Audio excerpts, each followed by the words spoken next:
بسم اللہ الرحمن الرحیم۔ صحیح بخاری حدیث نمبر 921۔ حضرت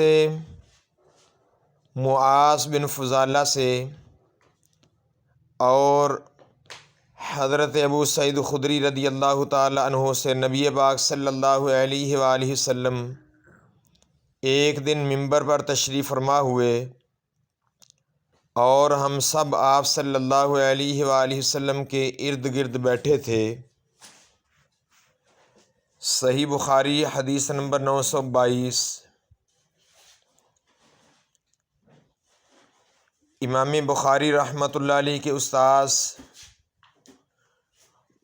انہوں نے کہا کہ ہم سے ابو اسامہ نے بیان کیا، ہم سے ہشام بن عروہ نے بیان کیا کہ مجھے فاطمہ بنت منذر نے خبر دی، ان سے اسماء بنت ابو بکر نے، انہوں نے کہا کہ میں عائشہ رضی اللہ تعالی عنہا کے پاس گئی، لوگ نماز پڑھ رہے تھے، میں نے اس بے وقت نماز پر تعجب سے پوچھا کہ کیا ہے، یہ کیا ہے؟ عائشہ رضی اللہ تعالی عنہا نے سر سے آسمان کی طرف اشارہ کیا، میں نے پوچھا کیا کوئی نشانی ہے؟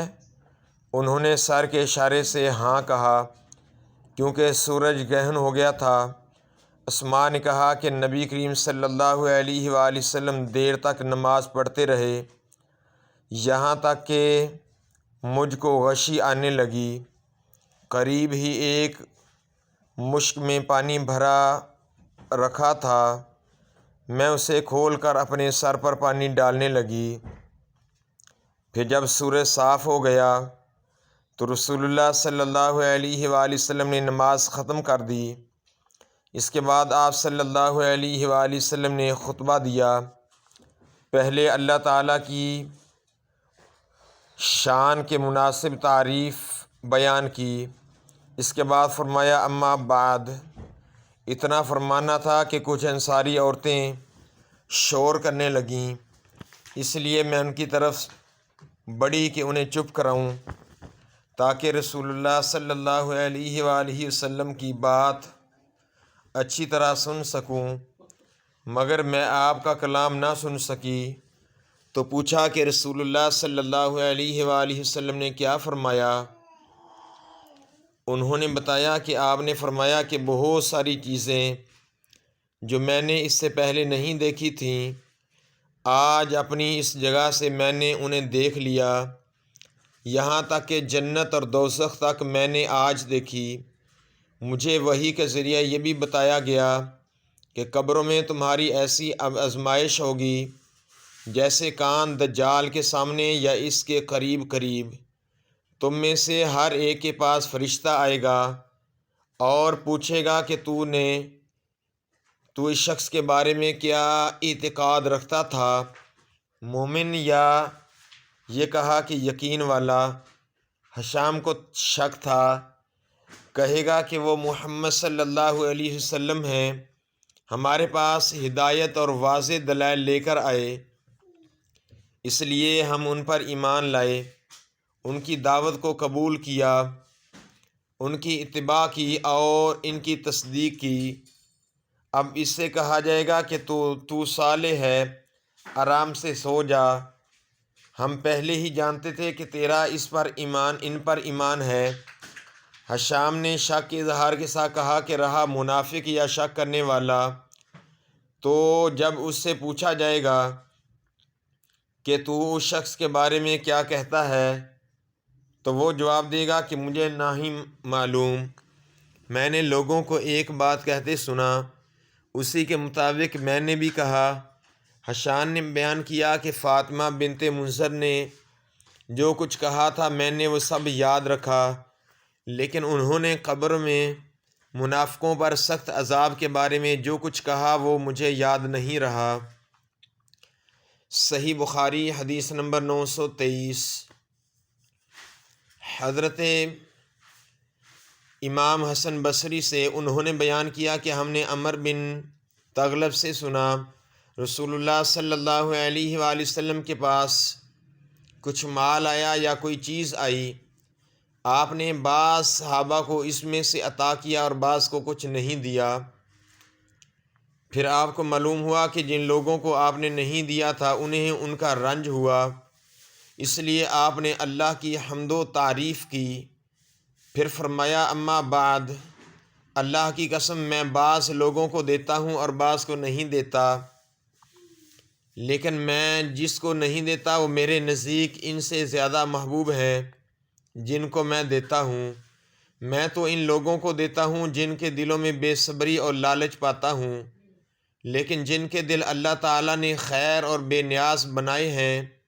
میں ان پر بھروسہ کرتا ہوں۔ عمر بن تغلب بھی ان ہی لوگوں میں سے ہیں۔ اللہ کی قسم میرے لیے رسول اللہ صلی اللہ علیہ وآلہ وسلم کا یہ ایک کلمہ سرخ اونٹوں سے زیادہ محبوب ہے۔ صحیح بخاری حدیث نمبر 924۔ حضرت ابن شہاب نے انہوں نے کہا کہ مجھے عروہ نے خبر دی کہ عائشہ رضی اللہ تعالی عنہا نے انہیں خبر دی کہ رسول اللہ صلی اللہ علیہ وآلہ وسلم نے رات کے وقت اٹھ کر مسجد میں نماز پڑھی اور چند صحابہ بھی آپ صلی اللہ علیہ وسلم کی اقتداء میں نماز پڑھنے کھڑے ہو گئے۔ صبح ان کی صحابہ رضوان اللہ علیہ مجمعین نے دوسرے لوگوں سے اس کا ذکر خیر کیا،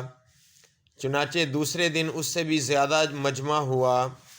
اور آپ صلی اللہ علیہ وآلہ وسلم کے پیچھے نماز پڑھی۔ دوسری صبح کو اس کا چرچا اور زیادہ ہوا۔ پھر کیا تھا، تیسری رات بڑی تعداد میں لوگ جمع ہو گئے اور جب رسول اللہ صلی اللہ علیہ وآلہ وسلم اٹھے تو صحابہ نے آپ صلی اللہ علیہ وسلم کے پیچھے نماز شروع کر دی۔ چوتھی رات جو آئی تو مسجد میں نمازیوں کی کثرت سے تل رکھنے کی بھی جگہ نہ تھی، لیکن آج رات نبی کریم صلی اللہ علیہ وسلم نے یہ نماز نہ پڑھائی اور فجر کی نماز کے بعد لوگوں سے فرمایا پہلے آپ نے کلمہ شہادت پڑھا، پھر فرمایا اما بعد، مجھے تمہاری اس حاضری سے کوئی ڈر نہیں، لیکن میں اس بات سے ڈرا کہ کہیں یہ نماز تم پر فرض نہ کر دی جائے پھر تم سے یہ ادا نہ ہو سکے۔ اس روایت کی متابعت یونس نے کی ہے۔ صحیح بخاری حدیث نمبر 925۔ حضرت شعیب نے زہری سے خبر دی، انہوں نے کہا کہ مجھے عروہ نے ابو حمید سعدی سے خبر دی کہ نبی کریم صلی اللہ علیہ وآلہ وسلم نماز عشاء کے بعد کھڑے ہوئے، پہلے آپ نے کلمہ شہادت پڑھا، پھر اللہ تعالیٰ کے لائق اس کی تعریف کی، پھر فرمایا اما بعد۔ زہری کے ساتھ اس روایت کی متابعت ابو معاویہ اور ابو اسامہ نے ہشام سے کی،